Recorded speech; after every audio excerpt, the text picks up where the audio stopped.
Enigma is not a well-received Fulci film.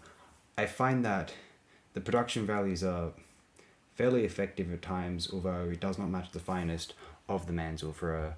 Here's two of the more positive reviews from IMDb, and I did have to sift through them. They're not all that. They're not very sunshine and rainbows. Worth a look for Fulci fans, really, says Leather Music on the 13th of November 2005.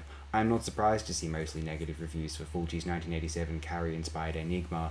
It does not stand up to his late 70s/early 80s gore epics that you all are familiar with. But wait, let's remember that Fulci is still visually inventive in 87, with lots of great camera moves and flair.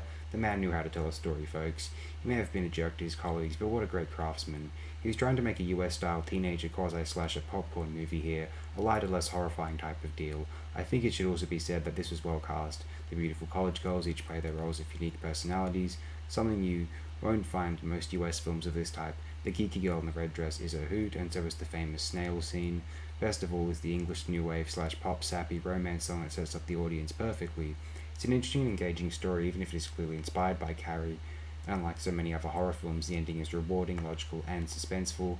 I still haven't seen a Fulci film that I don't like, and this is no exception. Check it out. Try some of those comedies from the 60s if you want to find some Fulci films to dislike. Frankly, not my thing necessarily. Well, they were free discussed in this program. Those are ones I liked more, let's say. Anyway, the_Void, our good friend, on the 12th of June 2006, Fulci's supernatural 80s slasher. Enigma appears to be Lucio Fulci's attempt at Suspiria, as the plotting, atmosphere, locations, and characters are all similar, and while this isn't essentially a bad film, it certainly has nothing on Dario Argento's masterpiece. The influence from American cinema seems to have affected the great Italian maestro Lucio Fulci on this film, as he uses cheesy 80s songs a lot, and the way the plot plays out feels a lot like an American slasher, with the focus being kept on the kill scenes and bedtime activities of most of the schoolgirls.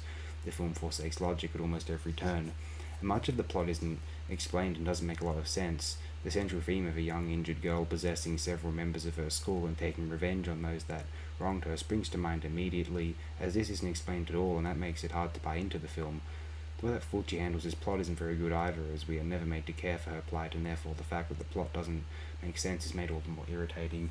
Fulci does well with the atmosphere in the film, and the cinematography is rather nice also, as you would expect from a director who made his name with a whole load of blood and guts. There is no shortage of death scenes in this film. These scenes range from featuring severed limbs to gratuitous stabbings, but strangely enough, these scenes feel rushed, and Fulci doesn't deliver a great deal of gore, which is probably the main reason why this film doesn't often get a very good write-up.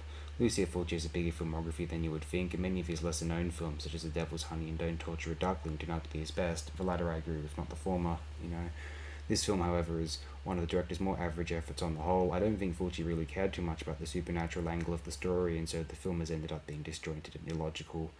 The acting and dialogue does nothing to alter this fact, as both are poor even for an Italian horror film. To be honest, I don't rate Aenigma as a complete dead loss, although it should be noted that I'm more tolerant of Fulci's films than most.